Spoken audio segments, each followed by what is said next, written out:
নমস্কার, বেঙ্গল ফিউশন চ্যানেলের দর্শকদের স্বাগত জানাই। আমি ডক্টর অরুণ মাঙ্গলিক, পিডিয়াট্রিশিয়ান, শিশু বিশেষজ্ঞ।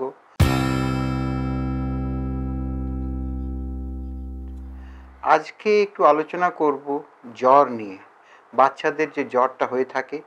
এবং আপনারা সবাই জানেন, আপনারা যাদের বাচ্চা আছে, ছোট বাচ্চা 1 মাস 2 মাস 2 বছর 5 বছর যাই হোক, সবার জ্বর হয়ে থাকে। এবং এই সিজনটা এখন একটু সিজন চেঞ্জের সময়ের ফলে জ্বর কিন্তু হচ্ছে।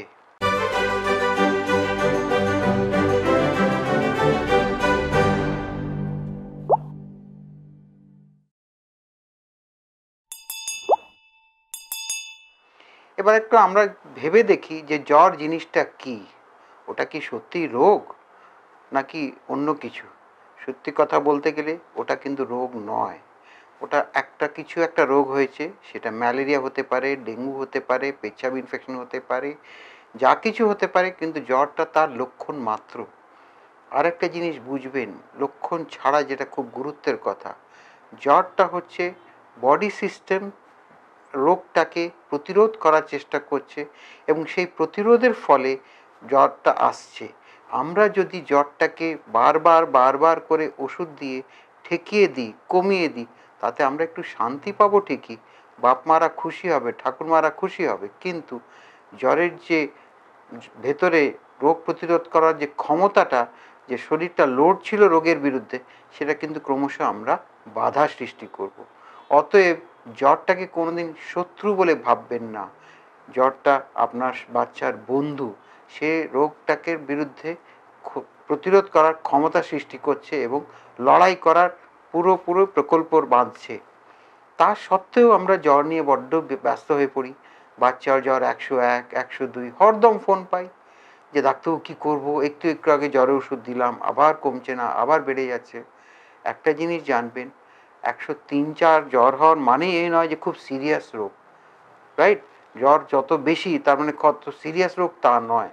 কিন্তু এটা ঠিক যে হ্যাঁ, আমরা সবাই চিন্তিত হয়ে পড়ি এবং তখন বাচ্চাকে একটু ভালো, কারণ বাচ্চা যদি 103-4 জ্বর থাকে, তার নিজের শরীরটা ভালো লাগে না, সে নেতিয়ে একটু শুয়ে থাকে, তার খুব কষ্ট হয়।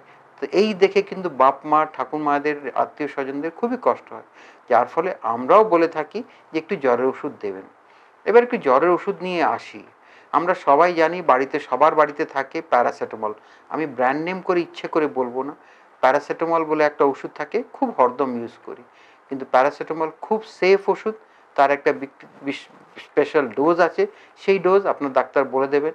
পার কেজি হিসেবে ডোজ হয়। অনেক সময় বোতলের গায়েও লেখা থাকে, আপনারা নিজেরা দিতে পারেন, কারণ ওটা অফ দ্য কাউন্টার ওষুধ। আমাদের দেশে অবশ্য অনেক ওষুধই অফ দ্য কাউন্টার পাওয়া যায়, না পাওয়া উচিত হলেও, যেমন অ্যান্টিবায়োটিক। যাক, ওটা পরের কথা। তা আপনি জ্বরের ওষুধটা দিতে পারেন আপনার ডাক্তারবাবুর পরামর্শে। এছাড়া জ্বরের ওষুধ আরও আছে, যেমন আইবুপ্রোফেন বলে একটা পাওয়া যায়, আইবুপ্রোফেন প্যারাসিটামল কম্বিনেশন পাওয়া যায়। আমার আপনাদের কাছে বিনীত অনুরোধ থাকবে যে যদি জ্বরের ওষুধ ইউজ করেন, নিজেরা যদি দেন, কোনোদিন প্যারাসিটামলের বাইরে কিছু দেবেন না। এবং সেটাও যদি জ্বর খুব বেশি ওঠে, ধরুন 101, 102 উঠে যাচ্ছে, তখন দিলেন। আর একবার দিলে এবং সঠিক ডোজে পড়লে নিশ্চিতভাবে আপনার বাচ্চার জ্বরটা কিছুটা কমবে।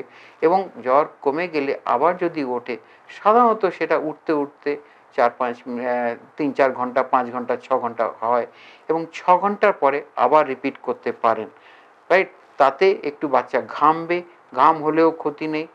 একটু যেটা করে রাখতে হবে, আপনাদের যেটা খেয়াল রাখতে হবে, যে আপনি 2টো প্যারাসিটামল ডোজের মধ্যে যখন বাচ্চাটা অবস্থা কি, সে আগের মতো নেতিয়ে আছে, না যেহেতু জ্বর কমেছে উঠে বসছে, খেলার চেষ্টা করছে, খেতে চাইছে, এটা যদি হয় তাহলে ভালো লক্ষণ। এটা বুঝবেন রোগটা খুব মারাত্মক কিছু নয় হয়তো, কিন্তু জ্বর নেই অথচ বাচ্চা আগের মতো নেতিয়ে শুয়ে আছে, উঠছে না, খেতে চাইছে না, বা জ্বর 2টো প্যারাসিটামল দেওয়ার সত্ত্বেও একদমই কমছে না, তাহলে হয়তো রোগটা বেশি গুরুত্বপূর্ণ।